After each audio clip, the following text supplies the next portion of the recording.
Switch over. Look at that. Hey. Look at me not available in this. Look at my empty head. Nick. Where am I? I've fallen into the void, as happens every so often. You know, just it's gone. There I am. Gone forever. There's my head. Who knows why I did that? I don't know why I did that. That's fair. I just discovered my playback quality speed was at 140. So I was wondering why everything was so blurry. And you know, just we're getting all the good stuff today. Speaking of good stuff, welcome everybody. Let's sprint. Yay! Amanda K is ready to sprint. I'm ready for you to sprint, Amanda K. So on your mark, get set. Pew pew pew pew pew pew pew pew pew. Now I gotta change it. Reset the timer. There we go. It's my starting laser, I guess. This is how everyone can know that we do this very real, very ad hoc. Here I am, running a script to make this update. You're seeing the behind the scenes version, as everyone saw already, where, ba-doop, look, it's the chat, just a little piece of it, because it's all an overlay that I had to invent, and so on. Yeah, we did it. I made the chat work, though. It's, like, working. I don't know why it keeps showing the welcome to live chat thing here, but You know what? It just really wants to welcome everyone, and so do I. So, yeah, welcome everybody. If you're sprinting, you've got 14 and a half-ish minutes. I'm speaking to you from the future. You're watching me in the past, but only by a few seconds here, because I just did a test of scratching my chin to see exactly how bad the timeline was, and it's good. It's good lag. So, if you're writing, best of luck. I salute you. If you're not, then welcome to our lovely day of chatting and such. Yeah. Today we're talking about sequels. Oh, I gotta change the topic too, man. Today's topic is a sequel to satisfying endings and denouements. Yeah, this is all happening in real time. This is the behind the scenes action that you pay the big bucks for. This is very rough. Yeah, normally you only get normally you only get this on Patreon. So congratulations. There's no Patreon. I'm kidding. So we're talking sequels. We take no money. I have to clarify that because otherwise the music no money. that plays at the start will come after me. So we take no money. No money. $0. There is no Patreon. I was making a joke because I run a podcast that does have a Patreon, but it's not this one. Please don't come for us, copyright. Wherever you are. Great. So let's talk about sequels. I love sequels. As a kid, the idea that I could see more of the thing that I wanted to see was such a thrill and so exciting until I saw Batman and Robin. And then I realized that more of what you want isn't necessarily what you want. And that's ultimately what we're going to be talking about here today. Because I got obsessed with sequels. I love continuity. I love stories. I love seeing where stories can go. And I love the ability that a continual narrative gives you to evolve characters and ideas and all of that. But, oh, buddy, are there a lot of potential problems with sequels? And we're going to dive into a bunch of those today because sequels are a big problem on Wattpad. We're going to get into why in a few minutes. As always, feel free to throw any questions, comments you got. In the chat. There we go. In the chat. I'll get this one of these days. There we go. In the chat. It's coming. It's coming, I believe. So, there it is. Hey, in the chat. So yeah, drop anything you got in the chat. If there's specific sequels you want to hear our thoughts on, totally fair. But otherwise, I'm gonna do our usual thing, bail right in and get to it. So, you did? Oh, I think that might be in. Good. Gotcha. Talking on the side. Fantastic. So let's talk sequels. Let's talk why these things happen and what to think about. For my own background on this, my partner and I used to run a podcast called Please Sir, I Want Some More that was all about sequels. Because again, I think they're fascinating. I think the ideas that go into them are fascinating. I think the way storytelling has to evolve in order to accommodate a sequel is fascinating. And when they go wrong, they are super fascinating. So the first question you always need to ask is, why write a sequel at all? Why do sequels exist? What spurs that idea? In theory, based on kind of conventional logic, we should always want something new, something brand new and exciting. But that's a convenient lie we've told ourselves forever. We like familiar things. It's part of the reason why, The Office remains the most popular sitcom on air right now, because a lot of people, for them, it's comfort food. Friends, Seinfeld, Sex and the City, Sopranos for some people. There are a lot of shows that people just go back to time and time again. For me, it's like Parks and Rec, Clone High. There's just Simpsons, Futurama. There's certain shows that just really warm the cockles of my heart. And that's because our brains crave certainty. And in particularly this day and age, I think we can all agree, there's so much uncertainty that sometimes it's nice to have some assurances.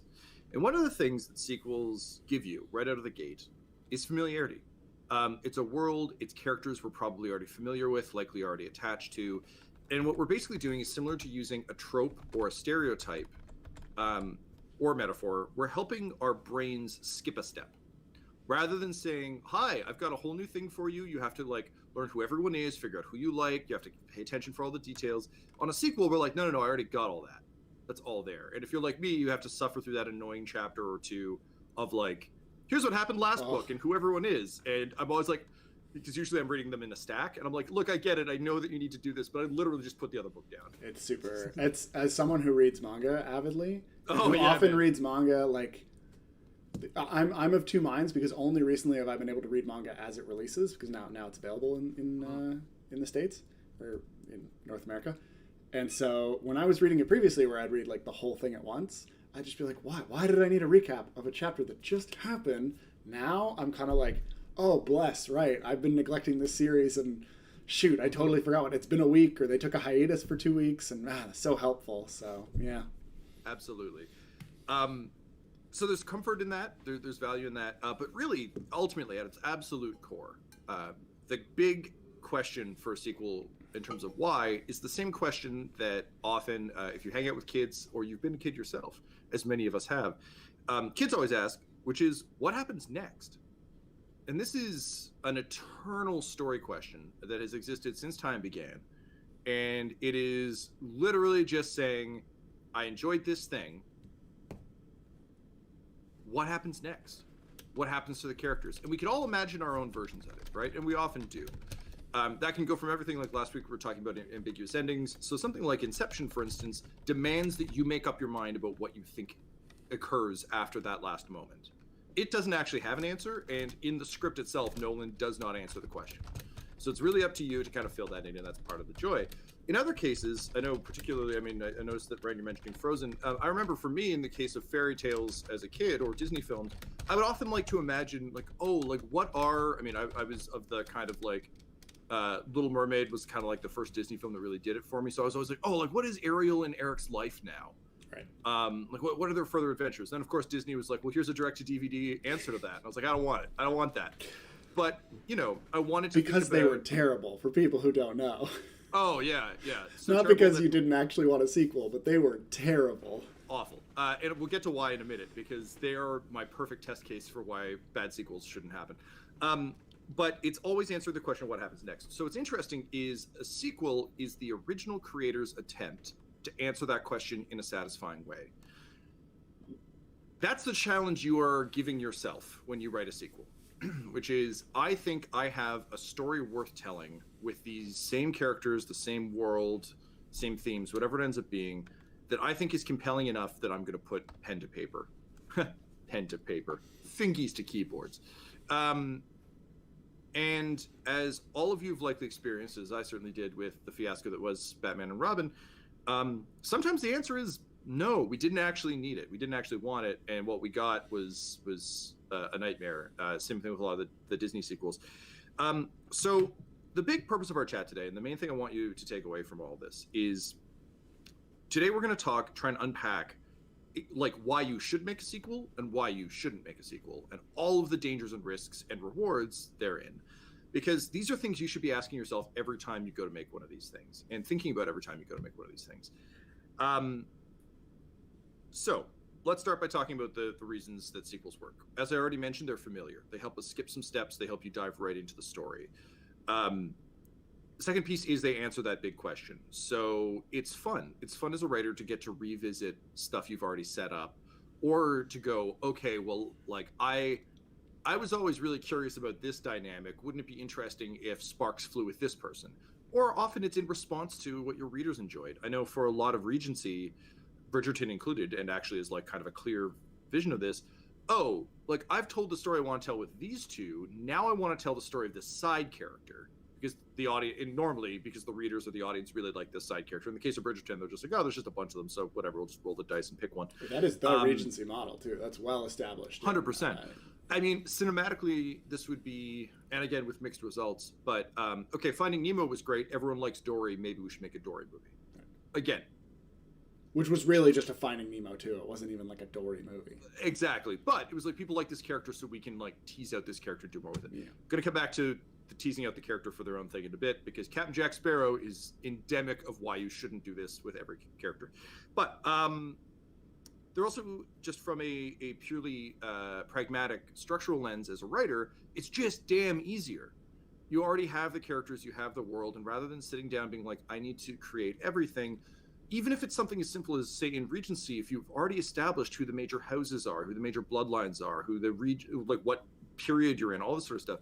Yes, you're going to need to do that work again for your reader to understand, but you as a writer don't need to do it. You already know. You've already done the work. It's part of the reason why so many, you look at Terry Brooks's Shannara series, like any of these long-running fantasy series, often it's just like, it's just easier for me to write this world I already created. I don't need to invent a new magic system each time. I don't need to introduce how the elves and dwarves of this world are, and the orcs and everyone else, because like we just know.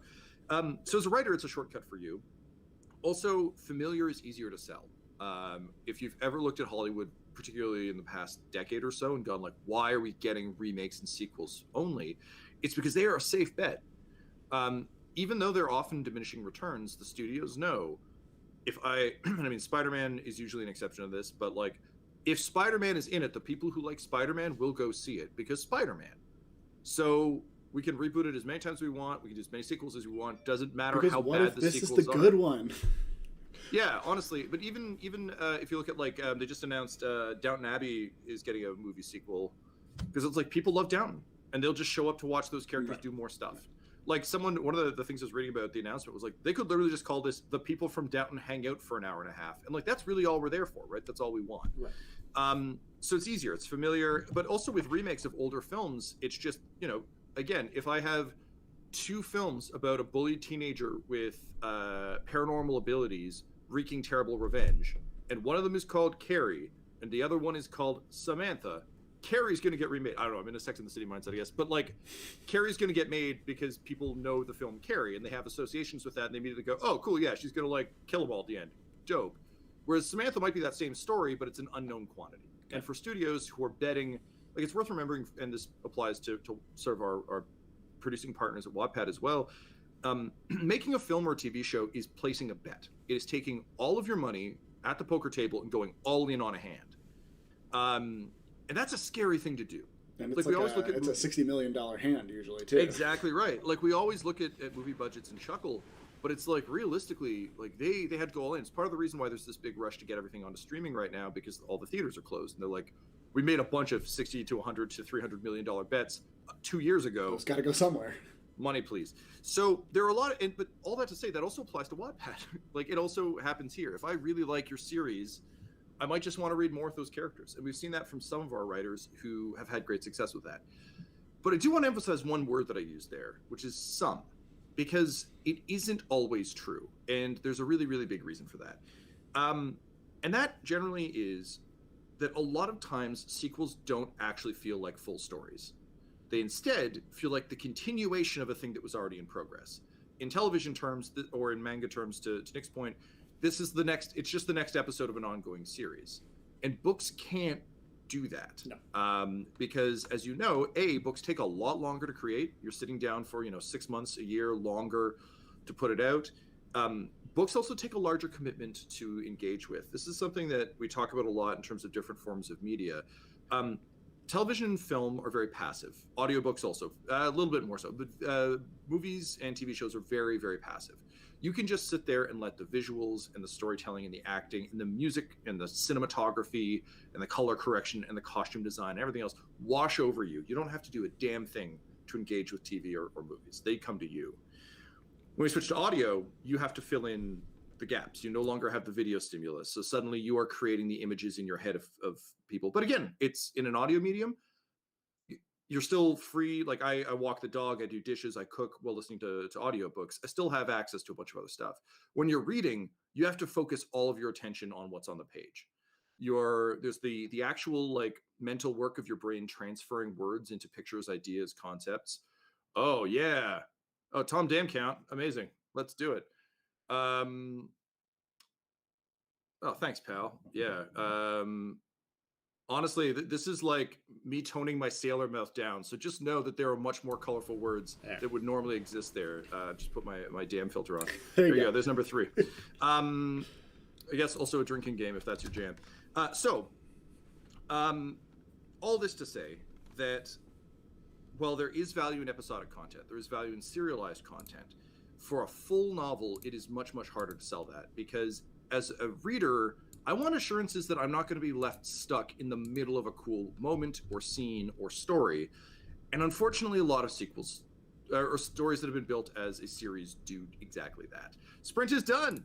Take a break. Take your break. It's going to be great. Take a damn break. 5-minute timer going on. Yeah. So do whatever you got to do. What do I mean by a complete story? What do I mean by kind of not leaving us midstream? the question to always ask yourself is, what is the story I'm telling in this book? Not the story I'm telling overall, not the story of the entire series and all of the characters, but in this specific book, what is the story I'm trying to tell? That doesn't mean it needs to stand alone. Most sequels don't. But it should be a complete story. Even if, and we talked about this last week with Star Wars, Darth Vader, at the end of A New Hope, gets blasted by Han Solo. He's spinning off into space. We know he's still out there. We know there's still an Empire. That's all bad. But the story of this specific film was get the plans to the rebels so we can stop the planet destroying Death Star. And we did it. So, huzzah. Where that would be a problem is if, Luke and Han and Leia are, and the film just stops. Uh-oh, I'm frozen. Am I gone? I'm back. Great. If they're like, okay, we're going to blow up the Death Star. They all get in their ships. They take off, and they're flying to the Death Star, and then we just stop. Oh. That's not the end of... Find out what happens next time.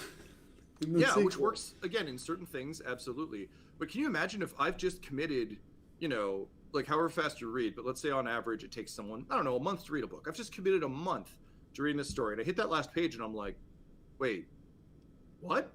And the next book doesn't come out till when? I mean, look at all of the stuff George R. R. Martin has taken from how long it takes him to write. And it's because his stories don't really end. They stop. And then everyone's like, yeah, just give me more. It's part of the reason it worked as a TV show. So, what is the story you're trying to tell in this book, in this specific story? Can we get to a point where at the end of this story, even if there's more plot on either side, we're satisfied? Using Star Wars, continuing to use Star Wars as a metaphor, and Empire Strikes Back. Empire Strikes Back is definitely an unfinished ending.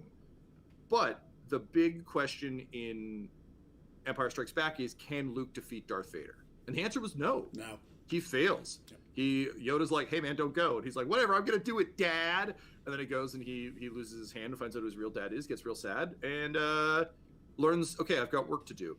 But the arc of that film, even though it ends in tragedy and a lot of unanswered questions, is, can Luke defeat Vader? No. Yep. It's answered. We have a complete story. In Lord of the Rings, I would actually argue we don't. And it's partially because Tolkien wrote it to be consumed as one tome. But hilariously, publishing at the time was like, it's the war. We don't have resources. No one will pay for this. Let's cut it up. But if you look at the end of Fellowship of the Ring, like, I believe Two Towers literally starts with, like, Aragorn ran up a hill. And it's like, who's Aragorn? Where are we? What? And of course, the intention is that you're reading the whole series, but I don't think anyone can sit down and read the Two Towers and just have a full experience. It's like you've got, oh, Gandalf's coming back. I don't know who that is. Why do I care? Okay, they're chasing who? Wait, what's the mission? Why are they, like, it's not a complete thing. All of them together, beautiful story. Individually, you need that first book in order to understand what the hell's going on in the second one. And the third one's even worse. So, yes, it worked for Tolkien. Yes, it's worked for a bunch of writers. But it was never meant to be in that case. It was never meant to be. And always be careful about the exception. We have, unfortunately, in North America, a huge culture of exceptionalism. And if you really boil that down, it's the exception. It's not the rule. And we're always like, oh, yeah, but like this one genius did it. It's like, yes. Yeah. They're a genius. Everybody. Or they were very lucky, or there were a bunch of other contributors. Yeah, everybody reports themselves as being above average, which means you're all. Yeah. You can't all be above the average. That's how averages work. It doesn't work that way. Exactly. Yeah. So, all this to say, when sitting down to the two big questions we've got so far for you to consider as you think about your sequel is, what happens next? Like, what is the thing that I think is interesting that can draw out of this? And the second one is, what's the story I'm telling in this book? Because it's not enough to just say, and then this, which is a real thing we see a lot on Wattpad, which is writers just kind of saying, okay, well, people really liked this relationship, so I'm just going to do the and then game, where they lived happily ever after. And then, okay, I guess they have to find a house. Okay, so we're going to tell a story about them trying to find the house. Okay, they found the house. Okay, great. And then... okay, they're gonna have a baby. Okay, so here's the story of them having a baby. And then, I guess they gotta, like, I was gonna say train the baby. Terrible. You gotta train the baby to do cool tricks and like operate the Snowpiercer train. So stories like that aren't stories. They're just a series of events that are kind of happening. And that's fine. You look at a show, like a lot of reality TV is just that. Keeping Up with the Kardashians is just, time to sprint. I hear beeping. Back to writing. Time to sprint. Yeah, get back to sprinting. You can ignore my Kardashian rant for now. Sprint. But yeah, a reality TV show is just, here's the next day in the life of rich people who demand attention. And throw stuff that's at each fine. other too, right? That's the value of that show. They're always throwing things. But it's also passive. You don't need to engage with it beyond just they're doing stuff. Whereas books, again, you have to actively engage. You're asking a lot more of your reader. And honestly, you're asking a lot more of yourself. You aren't just going to a club to promote a product that you're going to sell that will benefit you. You're sitting down to write a thing that you hope people will read and enjoy, and ultimately, hopefully, fingers crossed, pay you for at some point. Well, and think about how people absorb it. Think about how you go to read a book. I put this out to everyone. Like, generally speaking, I can put the TV on while I cook dinner, do some tasks around the house. If I miss a line here or there, whatever, it doesn't really matter. If something interesting happens, I can poke my head around and just be like, oh, let me see what's going on right now, and be good. Whereas when you try and read a book, I have to set up some pillows here, set aside. I can't have there can't be noise about to happen. I have to know I have definitely 20 minutes that'll be uninterrupted, because you got to get into it, right? So if you're basing your, because I know writers do this, if you're looking at TV, or especially reality TV, as kind of the model, it worked there, so I think it'll work here. Just remember, the mindset is different. How someone is going in to that content is different. And if you're pitching your sequel as it's just the next day in the life, just like a reality show, you definitely shouldn't. Basically, that's not a good, as you've said here, Tom. But what's the story? What matters next? And I think next one, we pull it all the way back to Frozen 2. That Frozen 1 literally ends with and they lived happily ever after. They're done, but they of course were just how do we get more money out of this property? And Frozen 2 opens with okay, fine.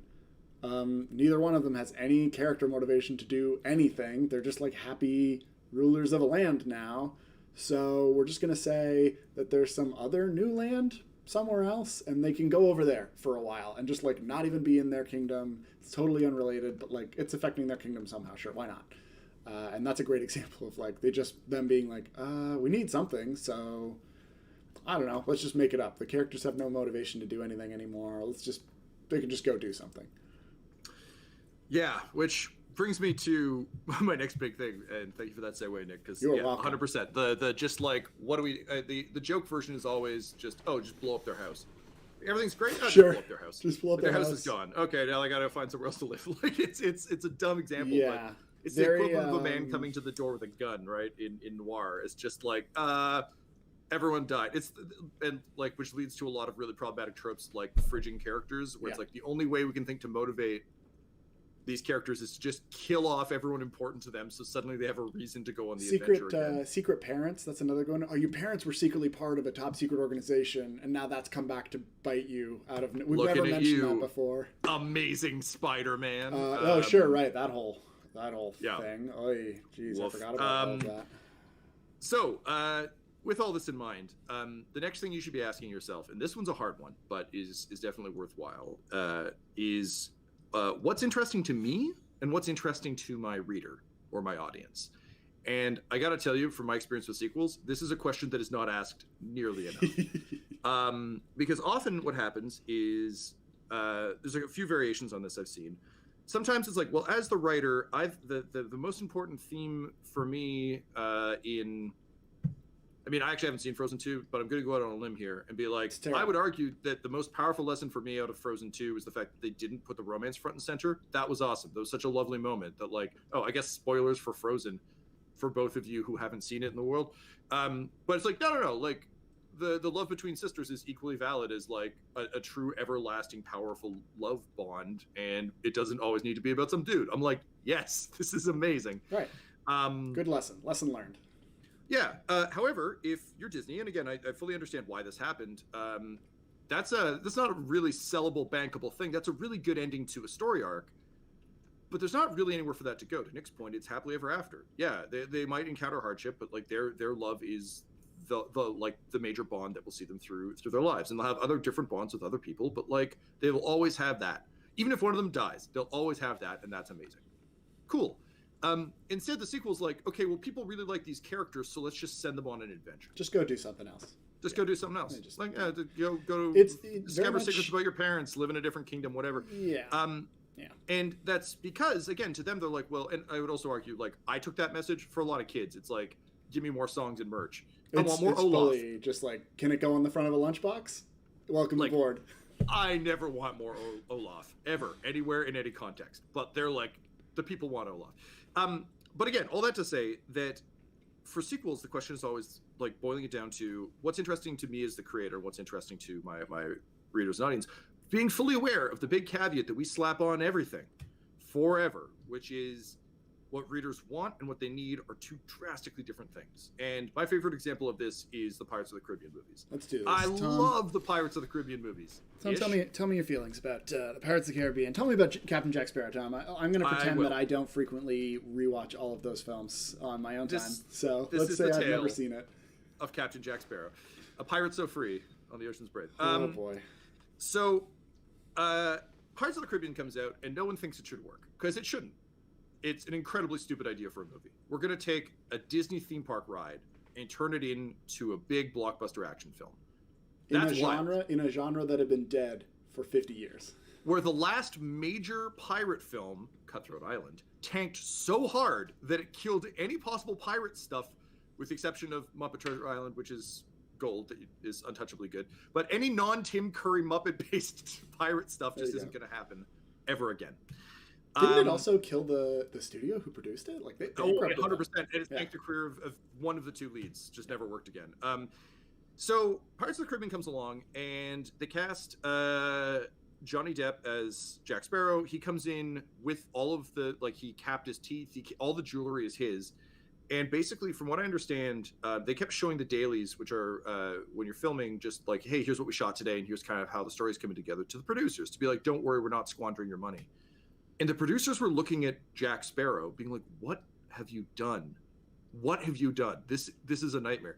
Keira Knightley and Orlando Bloom sat at the back of the theater at the premiere because they were so embarrassed about what this could be, because they had no idea. They're just like, this is probably a disaster. So they hung out at the back so they could slip out if it was a train wreck.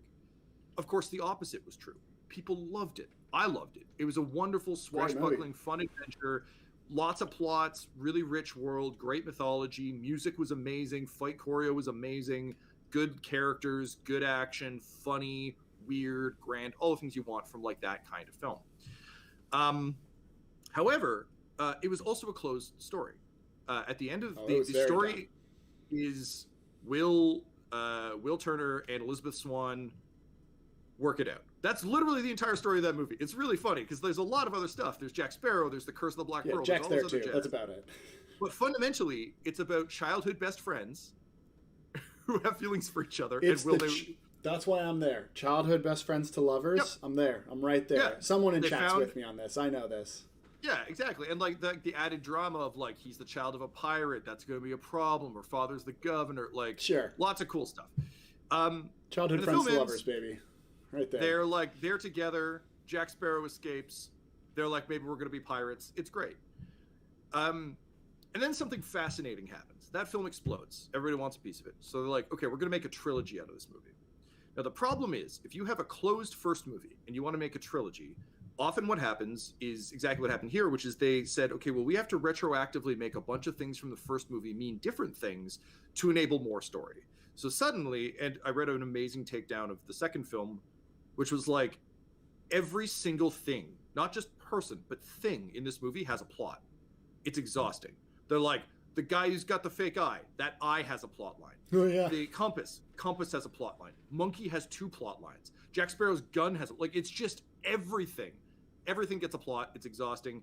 And there's also a lot of weird, like, oh, that thing that you as the audience already understand to be true, we're just going to change the meaning arbitrarily so that we have more to work with. Case in point, with the Pirates of the Caribbean movies, Jack Sparrow's compass is suddenly magic and points to your desires, and he doesn't have, like, but they never said it doesn't do that in the first one. I agree. It's just a bold choice for a guy. And this happened also as a lifelong fan of The Mummy with Brendan Fraser. The first Mummy film, they summon the mummy. It's a big problem. They're all a bunch of random people who just kind of bumped into each other and are, they're They're all brought together by random circumstance. Two of them fall in love. They become chosen family. It's amazing. Great film, top to bottom. Second one, they're like, okay, well, now there's a Scorpion King. So literally the film opens with like, they resurrect the mummy again. He just wakes up. He's like, what year is it? Is it the year of the Scorpion King? And I was like, dude, where was that last time you woke up? Last time you woke up, you're just like, where's an axe on the moon? My one true love who died. And this time he's like, no, where's this new plot? I have a different motivation. I have a completely different motivation now. And it's the only thing I care about, even though I've never mentioned it before. Again, all of this just to say that this was writers. And again, it's important to remember that even though film writing is a complicated beast, it's completely different from our craft here on the page. Still, this was writers making the choice. And for these writers, we're like, okay, how do we make this was studio executives making the choice. First, yeah, absolutely. But then the writers have to execute it. How do we expand our first story into more? And how do we build in new things that will give us the enough like material essentially to stretch into 3 films? The other thing that's interesting about the Pirates movie particularly is there was such a great reaction to Jack Sparrow that they're like, okay, cool, he's our main character now. And that's where things start to get real tough, because Jack Sparrow in small doses, delightful. Jack Sparrow is the lead in a film, exhausting. And like, I loved the second one. I saw all these plot threads they'd set up. I remember my ex and I, like, we went in costume to see the third one. We had all these theories. And then the third one is just like getting slapped by a wet fish. It's just literally like, here's the worst answer to everything. Bam, we don't care about you or your interests. And again, each one of them just straight up ignores whatever happened in the last one. 100%. Yeah, everyone betrays everyone every time. The characters don't make sense anymore. But also, I would argue, and this is kind of the long-winded point I've been trying to come back around to, is I would argue that those films don't actually understand why we liked them. Mm-hmm. And as a result, they're giving us things like, oh, you like Jack Sparrow? Well, here we go. It's all Jack Sparrow all the time. Look, he's got a jar of sand. Isn't that funny? It's like, sure, but I don't want to spend a lot of time with this guy. Han Solo's kind of the same way. Perfect side character. You don't want him front and center. So when you're thinking about your sequels, ask yourself the Pirates of the Caribbean question, which is, what's interesting to me? In the case of Disney, Jack Sparrow's real interesting to me. What's interesting to the audience? And both Nick and I have agreed that, like, we're actually in it for these young lovers. And yeah, they're in them, but their characters don't make sense and their arcs kind of fall apart. And like, I don't know, Keira Knightley's a pirate queen by the third one, which is fine, but also doesn't track for her at all. In the same way in The Mummy 2, Evie, our amazing librarian, played by Rachel Weisz, is suddenly also like an amazing martial artist reincarnated Pharaoh's daughter, and Brendan Fraser is an immortal, like for good reason. Nick, they're terrible ideas. Don't do it. Yeah, that's where my rule sits as well. And I think this is what you're about to say, so I'm going to take it from you. Please. But mine is a different version, which is like, don't write stories about the stuff about the cool characters, ever. Just like the ones who are there, they're cool because you only got to see them 4 times. They're cool because their story already happened. You know, Sparrow's cool because like he did some interesting stuff to the side, and he's paying for it in that first one, and that's about it. But everyone is always like, oh, I love the edgy character off to the side. Was it you and I were talking about this with what happened with Harry Potter, and where people were like, oh, there's no edgy character, so it's going to be Snape instead. Yeah, 100%. It's just like, we need whoever's the like really cool. Manga and anime are full of this. There's always some cool older ninja or whatever, and it's like, let's write the story about them instead. And don't. Like, the reason they're cool is because people only got to see them a little bit, and they got to put in the extra stuff. Like, that's the coolness. You can never manufacture cool, just like real life. Yeah, and when you try to, you get Pirates 4 and 5. We've flagged a lot of problems, but one of our goals with this is to never just throw a bag of problems in your lap and be like, oh man, these are rough, good luck. So how do we solve for some of these now that we're kind of at our midway, just over a midway point? So the big answer again for me on solving this, what's interesting to me, what's interesting to the audience, is to loop back around to what story you're actually trying to tell. Why are you telling this story, and what is the actual story you're trying to tell? In the Pirates films, their story exploded. It went from being a very clear, will they, won't they, gotta save the princess from the tower in this case being like a cursed island with my boy Jeffrey Rush kicking it as Barbossa, gotta do that, fine, great. But that's a closed story. So what's the story you're trying to tell in the next ones? They're like, oh, okay, well, it's a whole pirate universe, and there's like a bunch of different pirate captains, and everyone's a pirate captain. There's a secret thing, and the god of the sea has been trapped in this lady's body. Oh, she was also married to this guy who had like a fish face, and you're like, slow down. So what's the actual story you're trying to tell? The story of Pirates 2 is like, what does Jack Sparrow want? The story of Pirates 3 is, how do they resolve it all? That sucks. Neither of those things are really a story. We don't know enough about Jack Sparrow, and he is such a random character that what he wants kind of doesn't matter. Yeah. And yes, agreed wholeheartedly with what's going on in the comments. He has no. He has no. Oh, hang on. Sprint ended. Come on back, people of the sprinting. Let me set the timer. But like, he has no relationship with the story, which is why in the second one they have to just be like, okay. He is a magical man, basically, who everybody needs because he has. That's why he's there. Basically, it had to be a lot of just like, why is Jack here? If this isn't an issue between the East India Trading Company and Davy Jones, basically, like, why is Jack here? And they're like, oh, because he's got a compass and it's magical. And it's kind of like, couldn't have anyone? Why did Jack specifically need to have that compass? They do a lot of. You find that a lot in stories. They'll do that kind of like, oh, because they're magic or they're the chosen one or something.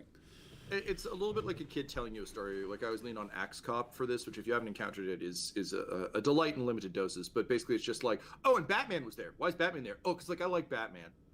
It's like, Batman doesn't need to be there. What are you talking about? So all this to say, what we're actually really talking about is what does your reader actually really want? And I always say this because I was doing a movie review podcast. I'd get to the end of it and be like, okay, so that's what they thought we wanted. What did we actually want? Like, when I sat down to watch the sequel to, say, Neverending Story, what did I actually want?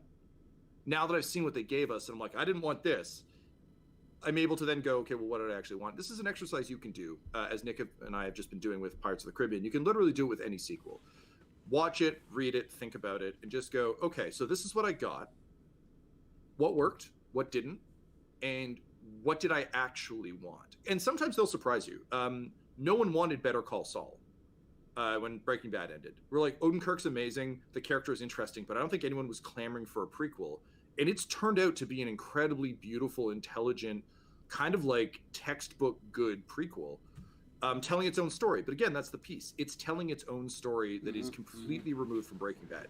Breaking Bad operates as the coda to Saul Goodman's story, but Saul Goodman's story is contained within this one series. Look at this chat coming through to say what I was about to say right there. Thank you, chat. Thank you, Luciferian. Probably I said that right. Luciferian? Who knows?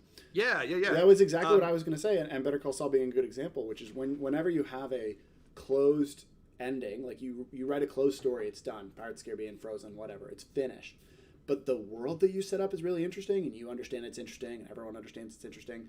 Just tell another story with a different character within that world. Have some fun with it, as Saul does in that case. Just take someone who is interesting, and not because they were like the cool character we don't know much about. They were just an interesting character. So long as they have something to do, like if their arc also didn't get resolved, send them off on the side quest. That is exactly my advice. Of basically, like, if you closed your story and you're looking for a sequel, then don't try to reopen the story. It closed. If the world is still interesting, though, go explore the rest of that world with other people, and people will be on board. There's not... Because the easy answer for Breaking Bad would have been, like, bring someone back from the dead, or, like, his secret son or something, or a son, or some other, like, oh, okay, we have to continue the story from the past, even though it most definitely ended very conclusively. But, like, let's just... Some tie to the original character has to be there, so we'll revive them, or we'll bring in their kid. It's usually a secret kid, or... revived something. Or in the case of something like Sons of Anarchy, for instance, which was based on a rebel motorcycle group. It was very Shakespearean, but they had a rival biker club, the Mayans. So for the sequel, they're like, oh, cool, we'll just deal with the Mayan FC entirely rather... Or just go over MC. There. Sorry, I've been watching a lot of Ted Lasso. So yes, the Mayan Football Club. But yeah, in terms of the side character, though, I want to drill down on the why of this, and why kind of readers and Luciferian, in your example, like why you're getting that impulse of like, this is an interesting side character. I kind of want more from them. That is the exact reason to have a sequel. That's the main reason to have a sequel, is that exact impulse, which is, I really enjoyed the side character. They're really interesting. This often happens in rom-coms and stuff with like the fun best friend. We're like, this character is actually really, really good. And I would kind of much rather watch like more about them than, The other two are already a couple. I don't need to find out. Yeah, I don't want to watch that get ruined and like stretched out and like kind of like overused. So I'd say chase that instinct, and to my mind, that's the exact right reason. Now that can also be your lead characters. Like, don't get me wrong. In the case of Star Wars, again, like, well, we beat the Death Star, but like we still have to defeat Darth Vader. Cool, that's a really compelling, like, additional part of the story. The guy who killed Luke's father is still out there and is still causing a ruckus. So we got to go deal with him. Cool. That's a great reason for your main characters to go on. We start the final sprint here. Final sprint, my friends. You have 15 more minutes to reach that sweet finish line. Sprint. I believe in you. Also, post the word counts, people. If you so let us know how you've been doing. Or if you're just in the zone, don't. Whatever works for you. We're fully committed to like whatever is helping you right. Like we're all just slap me down over here. Yeah. Well, you know what? You stole my thunder. That's fair. That's fair. Good revenge. We're just like the pirates. We're constantly shifting allegiances. Winning the battle, but still needing to fight the war. But again, even then, you still need to be asking yourself, like, what's compelling about winning the war? Which I know sounds kind of reductive because it's like battle is small, war is big, ergo need to win war. But when thinking about the sequel, it's like, okay, what are we getting though from the quest to win the war that's different from the quest to win that battle? Because this is an accusation that is leveled, I think, fairly against the Hunger Games trilogy, which is each book is like each book is functionally the same in its structure. Katniss has to kind of retrain her skills, is dropped into a thing. And what I know, particularly from the second book, like I would argue the second book is probably the best in the series. It's fascinating. The traps are good. The setup is good. But it is still ultimately Katniss and Peeta must survive the Hunger Games. It's the same thing as the first book. This is why Battle Royale doesn't have a sequel. Exactly. So stuff is different. Stuff is interesting. But again, it's like, what is more valuable? I would argue what Suzanne Collins does very cleverly, although to mixed results in the third book, is she does shift it to war. It's still functionally a Hunger Games story, but her point is, okay, but the difference is there's like societal ramifications and gray area that there wasn't in the previous we just need to survive situations. So in that case, she is telling a different story, again, with mixed results. So it is worth exploring, whereas I'd argue in the second one, it's really just about, well, how do we get Peeta taken by the Capitol, full stop. It also, it's like, just this. You don't have to keep, because people love this is also, I guess, kind of a sequel problem of like, you don't have to replicate book one. Like, book two to the Hunger Games didn't necessarily also have to include a Hunger Game. We already established that she won a game, and now it could be like, what's it like being a winner? What does that mean? Which, like, the third one kind of gets into with the whole, she's a propaganda piece and all that stuff, but, like, why not just go right into that? Why do they have to be like, okay, back to a Hunger Game because it's a sequel, so we have to have more Hunger Gamesing than before? Yep. It's like, we already had the Hunger Game, and we had the cool result. 2 people lived instead of 1. That's the twist. Like, you can't then introduce it again because, like, we already did the twist. It can't happen again. As you said, you're just watching and being like, okay, so her and Peeta have to live again. So yeah, I mean, honestly, Taken's a pretty good example of this as well, right? Like, movie Taken, like, I have a very specific set of skills. I will find you and I will kill you. Fine, great. He's got to go get his daughter back. Amazing. Second one, he gets taken. I'm like, okay, this is a spin on it, but it's ultimately the same thing. And then Thraken is kind of also just the same thing. 24 had this problem as well. There's a number of things. So all that to say, yeah, Ren, winning the battle but still needing to fight the war, absolutely valid, definitely worth doing. The key is to consider, again, what's the story you're telling about winning the war? In the case of the Hunger Games, it's Katniss realizes that just being good at fighting isn't going to win the war, and that there are actually no good people in war. That's a much different story than capital bad, me and my buddy good, must survive, must escape. Similarly, in romance, to make sure we're always kind of circling around that, the idea of, and now the characters have a baby, can be compelling narrative. It can shift things, and it can create that story. But again, like, what is the story you're trying to tell about that baby? And about them having the baby and the experience of that. It's not enough to just be like, this is the next big thing that could happen for this couple. It's like, how does this change things? What is interesting about this? Who are they because of the baby? I mean, yes, exactly. Twilight's a bit of a mess, but being like, surprise, here's a talking vampire baby. I'm like, well, damn, there you go. One more for the counter. Woo! That is a big change. That is a big shift. Good for you. You found something. But it's not enough to just be like, cool, now they have this, and here's just more adventures of them having this.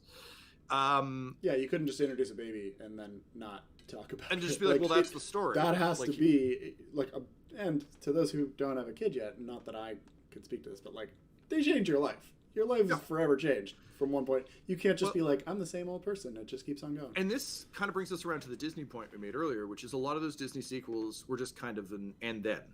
Right? Okay, I don't know. Simba has a kid now. Okay, cool. Oh, and she falls in love with Scar's mysterious nephew that we've never seen or heard of before because we wanted to do Romeo and Juliet. Cool. Like, again, I get weirdly that one is one of the more successful baseline. I think it's a terrible movie, but it's a more successful baseline because they're well, now, like, we had a clean ending at the end of Lion King. He won. Bad guys lost. Fine. Second one's like, okay, well, now we need to deal with the fact that at the end of a war, you have to find a way to like actually work as a society with your enemies. That's a bold concept. It's handled kind of badly because it's just Romeo and Juliet without the tragedy, but whatever. So you've got everything from that. The Aladdin films continued their narrative in very much like we're gonna find out like who is Aladdin post lamp. That's an engaging thing. He's changed a lot. What does the world look like? Less successful is like Little Mermaid 6. This time, other sea witch. Because again, the Little Mermaid stories was very self-contained. Ursula's dead. We're good. Period. It's like, okay, now they have a daughter and she wants to live under the sea. It's like, okay, it's the same movie. You just inverted it. And again, like, we'll talk about premise at some point, but like, I know we already talked about how to stick the landing, but all of these things work as like a napkin premise. To be like, oh, okay, well, the previous one was this, so I'm just going to invert it for the sequel. Makes sense. But again, what story are you actually telling? In that case, you're still telling the story of someone who wants to live, in this case, under the sea. We get to see it through another lens. It's really not a change to be like, it was under, now it's over, now it's under. Oh, I did it. This is the new Malibu, Stacy, but this one has a hat.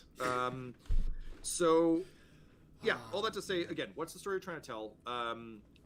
What does your reader actually want? We can talk about Toy Story in a second. That's a very, very good question. It actually ties back into the DVD sequel thing. But basically, at the end of the day, the big question is, I want to talk about what happens next, whether it's with the main character, a side character, or just the world, or what happened before. I want to tell another story in this zone. Drill down to that instinct that Farron pointed out earlier, which is like, there's something here. What is that something? Is that something enough to sustain a full book, or in the case of Pirates, a full series? Is it enough to go like, this is really such a compelling idea, we must drill down further on this? Or is it just like, that's kind of cool, but there's nothing there. Toy Story. And tell people the history of Toy Story, Tom. Oh, I'll get there. I just want to finish out this thought, and then we'll finish off on Toy Story. In terms of the dangers, if your story feels like it just stops, that sucks. That's not fun or compelling for us. Chapters can feel like they stopped because I can just turn the page. And in serialized storytelling on Wattpad, if you're like, next update coming in a week, also fine. But when the full book just kind of stops, it's like you're watching a movie and it just cuts to black. Like in the old days, like back when I was going to movie theaters, it'd be like if the reel ripped or burned, and suddenly you just get that like thwip white screen. And I know, like John Scalzi just wrote admittedly a very good trilogy called the Final Empire, I believe. But literally the book just stops. And I was like, oh no, really, what? And luckily I already had the next one lined up, so I could just like tear right through, but it just stopped. And I literally felt like I was like going for a nice walk and I walked into a wall. It was a real rough feeling. On that note, don't sacrifice your product for a sequel. This is the single biggest problem we see on Wattpad with sequels and series and trilogies and everything else, is a writer gets really, really excited about where else they can go, what other stories they can tell, so they don't bother to finish the story they're working on. And as a result, readers aren't jazzed that there's going to be more. They're just real mad at you for sacrificing the first one for more sequels. If you want a great cinematic example of this, Iron Man 2 isn't a movie. No. It's a trailer for 5 other franchises. It sets up the Avengers, it sets up Black Widow, it sets up Hawk, it sets up a bunch of stuff. Nick Fury, S.H.I.E.L.D., the entire MCU is built on the back of Iron Man 2. But Iron Man 2 sucks. It's barely a movie. Nothing happens. The characters make no sense. It's just constantly introducing us to things that will be interesting later. So be careful, because it served a necessary purpose, and the MCU is very successful as a result. But I guarantee you, when you're going back to watch Marvel movies, you're not like, oh, I really got to watch Iron Man 2. You're like, oh, I suppose I have to watch Iron Man 2. And to the exception rule, it is the only case where that has worked, because every movie studio has tried to do that since, and they've all bombed spectacularly. Justice League, I know it's getting a resurgence now, but Justice League is that. It's just we're going to set up 6 film franchises. Yeah. The Mummy, when they redid that, was just the Dark Universe. The Dark Universe, yeah. So that's what everyone was trying to do. And I think the important note, as you just said there, was basically like, you can't write a sequel if no one enjoyed the book before it. We won't stick around. You gotta have a good first book, period, and then you can write a sequel to it, or second or third or whatever book you're in. Each time, though, you cannot not write the ending and just be like, for sure, I'll put that off until the third book. Yeah. And the other one too is don't overextend or overexpose your idea. And this is, I would argue, all of the Disney direct-to-DVD sequels. It's saying like we had a good thing with The Little Mermaid. What if we stretch it out over like 6 more movies though? Pirates of the Caribbean, we had a good thing here. What if we just stretch that Will Turner, Elizabeth Swann relationship with Jack Sparrow as a potential love triangle over 3 films? It's like, no, we've determined they're fine. It's like, yeah, but what if they aren't though? It's like, no, like we're good. Thanks though. And that brings me to Toy Story. So Toy Story comes out, first fully CGI computer generated movie ever hit the thing. Gangbusters, blows everything else out of the water. As a big action figure guy, like hurts my heart in a deep, deep way. And it does spectacularly well. And at that point, Pixar had a rule, which was we will only do a sequel if we have a legitimately compelling story to tell.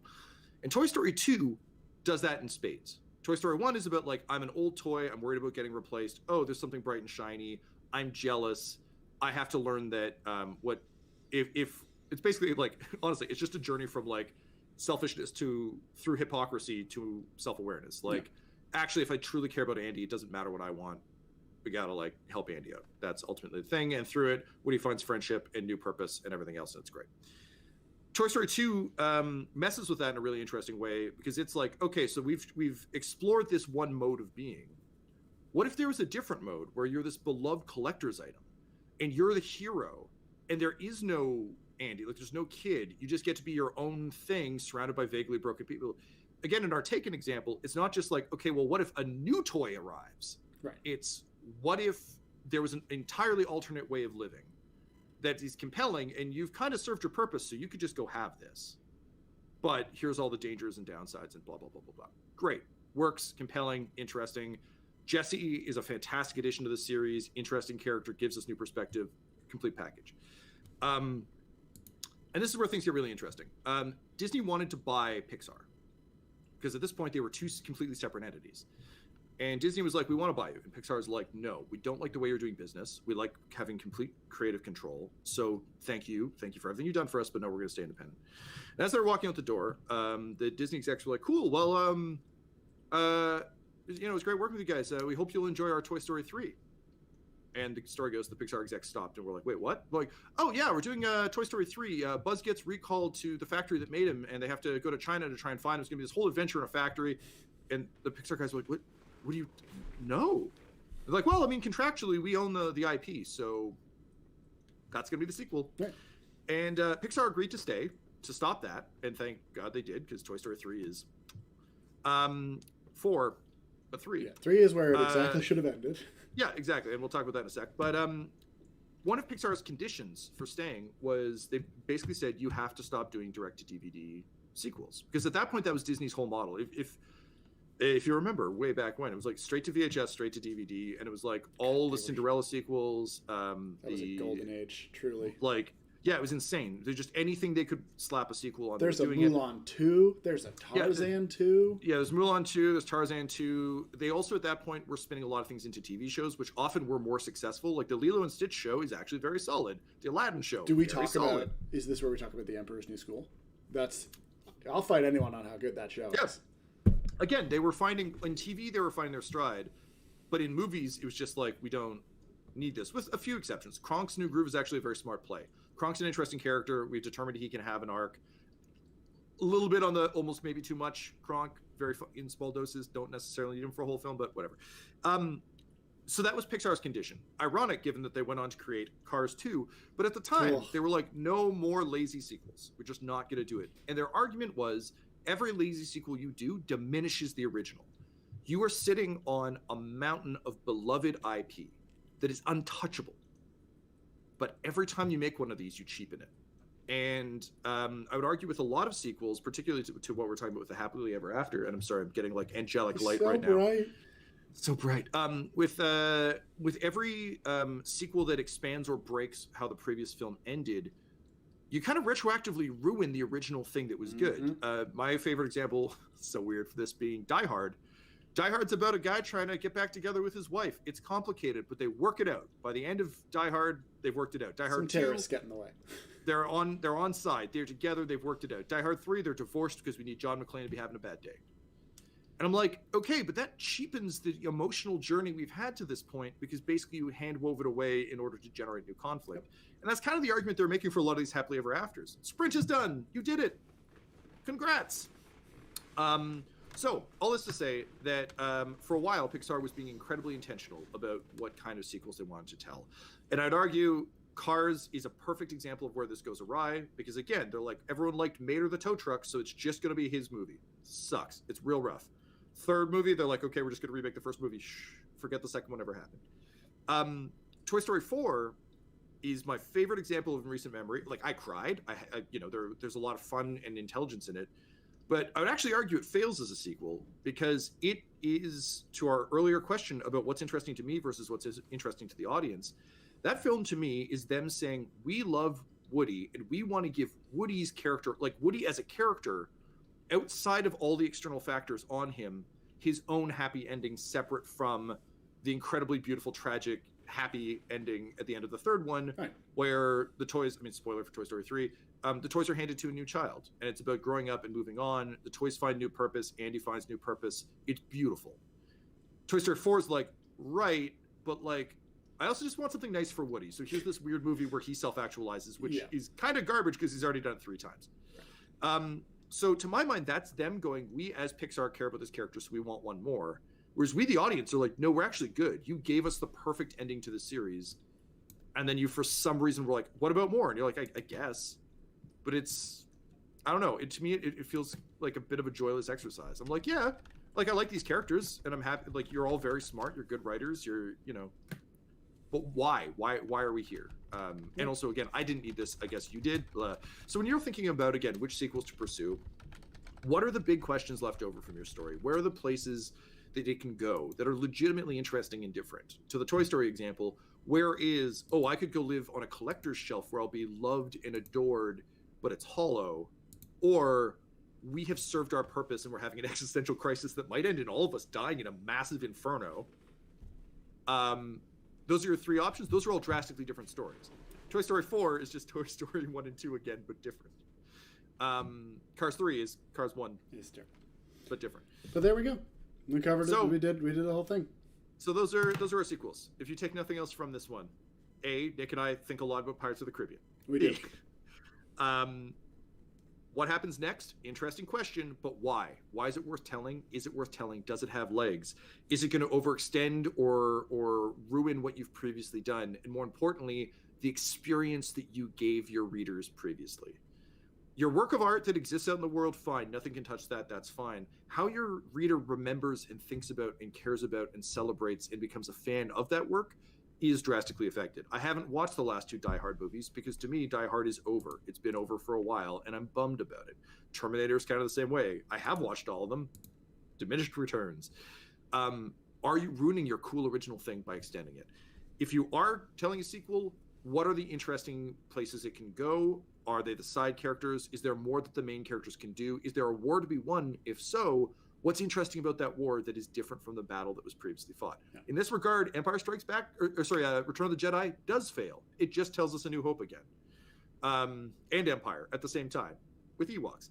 So consider those things. And at the end of the day, above all else, go look at all those sequels you hate, specifically the ones you hate. You can also look at the ones you love, but really look at the ones you hate and ask, well, what did I actually want? Because that's the question you need to be asking yourself about your own stuff. Yes, Incredibles 2, also perfect example of like, loved Incredibles, could have taken more, same film, different. It was done. That's our stream.